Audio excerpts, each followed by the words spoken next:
आप सभी का हमारे चैनल पर बहुत बहुत स्वागत है। अब हम बात करते हैं जो नाभिकीय भौतिकी वाला चैप्टर था, चैप्टर नंबर 15, उसके तीसरे वीडियो की। और तीसरे वीडियो में जो टॉपिक है वो है नाभिकीय बल, न्यूक्लियर फोर्स। तो नाभिक में हम जानते हैं प्रोटॉन और न्यूट्रॉन पाए जाते हैं।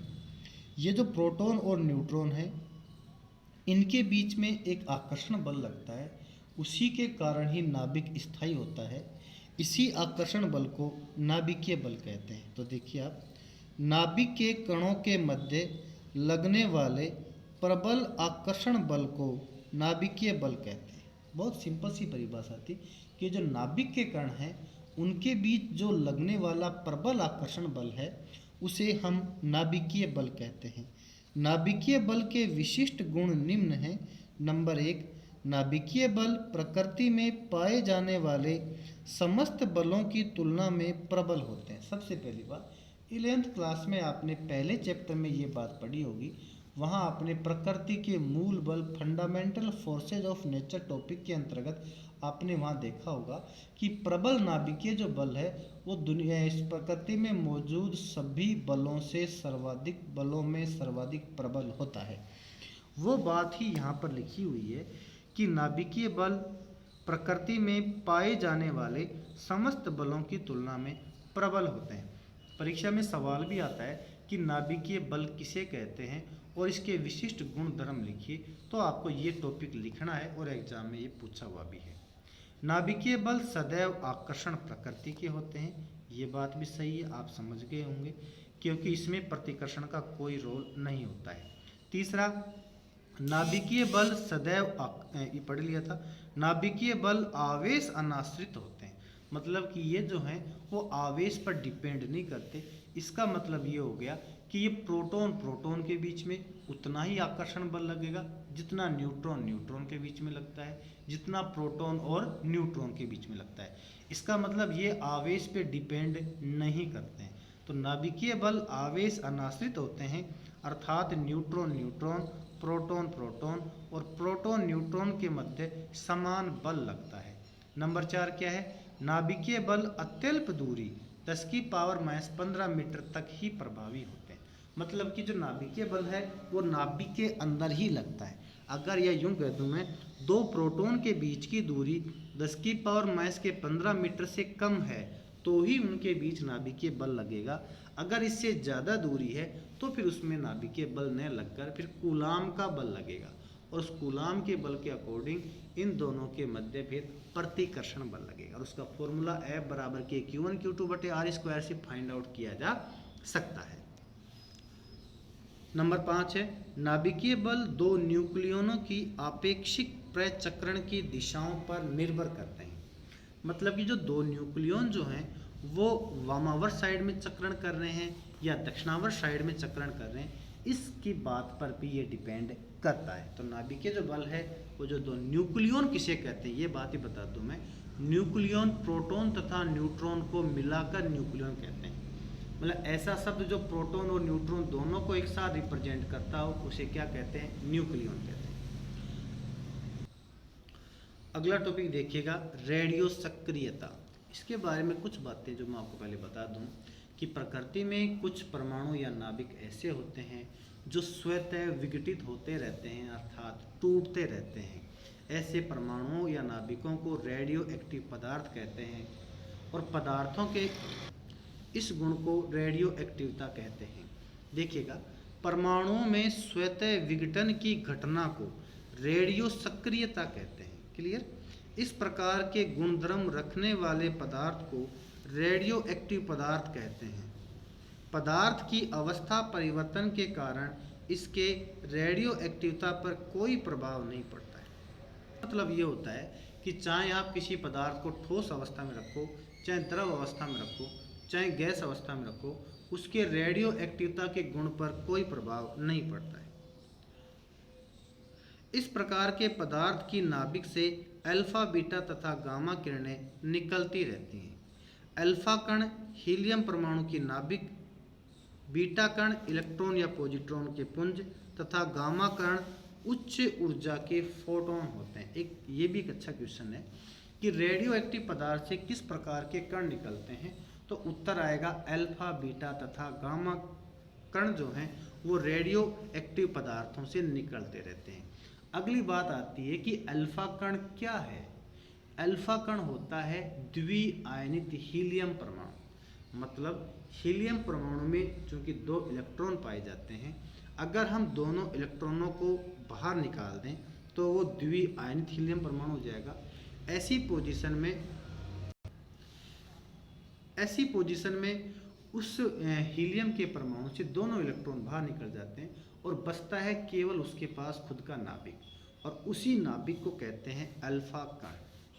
तो अल्फा कण हीलियम परमाणु की नाभिक होता है, या यूँ कह दो द्विआयनित हीलियम परमाणु होता है। अब बात करते हैं कि बीटा कण क्या होता है। बीटा कण 2 प्रकार के होते हैं, बीटा प्लस और बीटा माइनस। बीटा प्लस कण को हम पॉजिट्रॉन कह देते हैं और बीटा माइनस को इलेक्ट्रॉन कह देते हैं। इलेक्ट्रॉन पर माइनस चार्ज होता है और पॉजिट्रॉन पर प्लस का चार्ज होता है। तो ये बीटा कण की बात होगी। गामा किरणें क्या होती हैं? गामा किरणें फोटोन होते हैं, जो प्रकाश विद्युत प्रभाव वाले चैप्टर में जो आपने फोटोन का जिक्र किया था वो फोटोन होते हैं। तो इससे फोटोन भी निकलते हैं। अरे फोटोन क्यों निकलते हैं, इसका रीजन ये बताया गया कि जब किसी नाभिक में या किसी नाभिक में जो उसके न्यूक्लियन है वो उच्च ऊर्जा स्तर से अपने निम्न ऊर्जा स्तर में या मूल ऊर्जा स्तर में आते हैं, तो अपनी ऊर्जा फोटोन के रूप में उत्सर्जित करते हैं। ये वो फोटोन है। तो कुल मिला के बात ये है कि रेडियो एक्टिव पदार्थों से अल्फा, बीटा तथा गामा किरणें निकलती रहती हैं। दूसरी बात, रेडियो एक्टिव जो पदार्थ होते हैं उसका रेडियो एक्टिवता का जो गुण है वो पदार्थ की अवस्था पे डिपेंड नहीं करता है। रेडियो एक्टिवता के संबंध में मुख्य तथ्य निम्न हैं। पहला है, रेडियो एक्टिवता पर बाह्य प्राचल जैसे ताप दाब में परिवर्तन करने पर कोई प्रभाव नहीं पड़ता है। इसका मतलब अगर आप किसी चीज़ का टेम्परेचर बदलो या वहाँ पर प्रेशर बदलो तो उसके रेडियो एक्टिवता या रेडियो एक्टिव गुणों पर उसका कोई प्रभाव नहीं पड़ता है, या उसका जो स्वतः विघटन होता है उस प्रक्रिया को आप किसी भी तरीके से कम ज़्यादा नहीं कर सकते। रेडियो एक्टिव क्षय के प्रक्रम में प्रति परमाणु उत्सर्जित ऊर्जा कुछ मेगा इलेक्ट्रॉन वोल्ट की कोटि की होती है।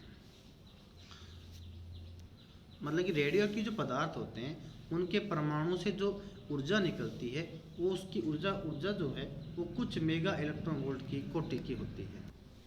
तीसरा पॉइंट है, रेडियो एक्टिव विघटन में द्रव्यमान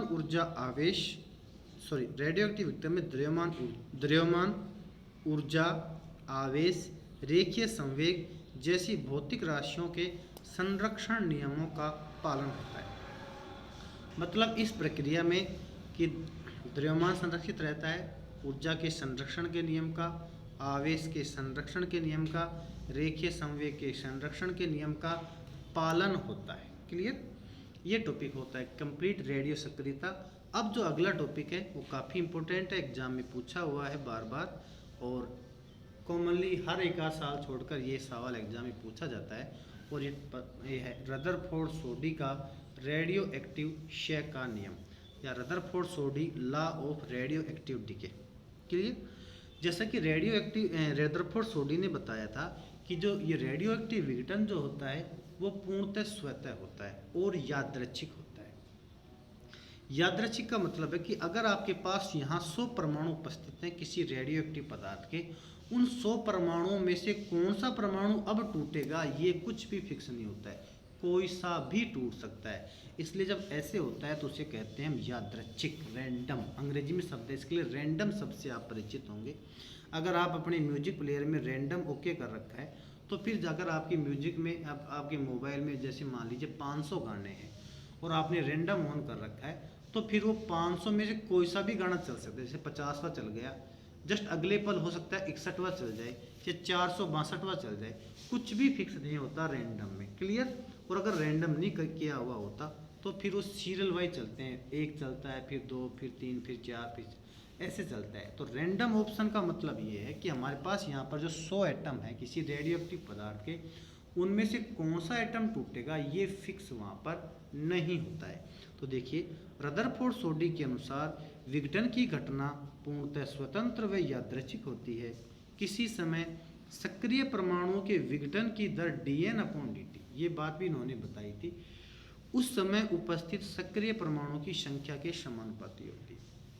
इसका मतलब ये हो गया कि रदरफोर्ड सोडी ने प्रयोग करके ये डिस्कस किया, अगर यहाँ पर 100 परमाणु है तो 100 में से मान लो 40 टूट रहे हैं, क्लियर। फिर अगर 200 यहाँ परमाणु तो 80 टूटेंगे। इसका मतलब अगर आपके पास ज़्यादा रेडियो एक्टिव पदार्थ है एक साथ रखा हुआ है तो फिर ज़्यादा परमाणु टूटेंगे, अगर थोड़ा रखा हुआ है तो कम टूटेंगे। ये बात इसमें ध्यान देना। अगर आपके पास 1000 परमाणु उपस्थित हैं एक साथ तो फिर आपके ज़्यादा परमाणु टूटेंगे, अगर आपके पास 100 ही हैं तो उससे कम टूटेंगे, 50 ही एक साथ रखे हुए तो और कम टूटेंगे, 25 रखे हुए तो और कम टूटेंगे। इसका मतलब जो विघटन की जो दर है ना, वो उस समय वहाँ पर उपस्थित रेडियो एक्टिव परमाणुओं की संख्या के समानुपाती होती है, अर्थात dN/dt है वो वास्तव में n के समानुपाती होती है। ये हो गया माइनस का dN/dt प्रोपोर्शनल है। यहाँ माइनस का चिन्ह क्यों आया, पहले हम इस पे बात कर लेते हैं कि जो जो समय बीतता है परमाणु की संख्या घटती जाती है, इसके कारण यहाँ माइनस का चिन्ह आया। तो इस n को इसके ये जो dN/dt इस माइनस के चिन्ह को इधर भेज दो तो चलो यहाँ देखो हो गया माइनस का लैम्डा है, क्लियर। क्योंकि प्रोपोर्शनल का चिन्ह हटाते हैं तो एक कांस्टेंट आता है, ये बात आप समझते हो, और यहाँ कांस्टेंट आया लैम्डा। इस लैम्डा को कहते हैं श्यांक। अब ये श्यांक क्या है इसके बारे में हम आगे जिक्र करेंगे। इसके बाद मैंने क्या किया कि dt को इधर भेज दिया, n को इसके नीचे ले आया, तो दिस एम्प्लाई dN/n बराबर हो गया माइनस का लैम्डा dt, क्लियर। समाकलन करने पर, और जब dN/n का समाकलन करते हैं तो होता है log En। आपको मालूम होगा कि 1/x dx का समाकलन log x होता है, तो इसका हो गया log n। जब भी आप समाकलन करते हो तो log का आधार सदैव e होता है, माइनस का लैम्डा और dt का समाकलन होता है t, और जब हम ऐसे समाकलन करते हैं तो समाकलन कांस्टेंट c भी आता है साथ में। यहाँ c क्या है, यहाँ c है समाकलन स्थिरांक। जब t का मान 0 है तब n का मान क्या होगा, n0 होगा, प्रारंभ में अणुओं की संख्या। मतलब जब ओपनिंग में आपके पास जो 100 परमाणु एक साथ उपस्थित थे उसकी बात ये करना चाह रहा है, तो n0 है प्रारंभ में परमाणु की संख्या, जिसको मैं यहाँ 100 मान रहा था, 100, और t का मान क्या है 100। जब आप t का मान यहाँ 0 रखोगे तो n की जगह आपको n0 रखना पड़ेगा, तो ये हो गया log e n0 बराबर, ये तो हो गया 0 और ये c का c। इसका मतलब c की जो वैल्यू है वो log e n0 हमें प्राप्त हो गई है। ये वैल्यू यहाँ पर रख दीजिए, तो log e n बराबर हो गया माइनस का lambda T plus log e n0, clear.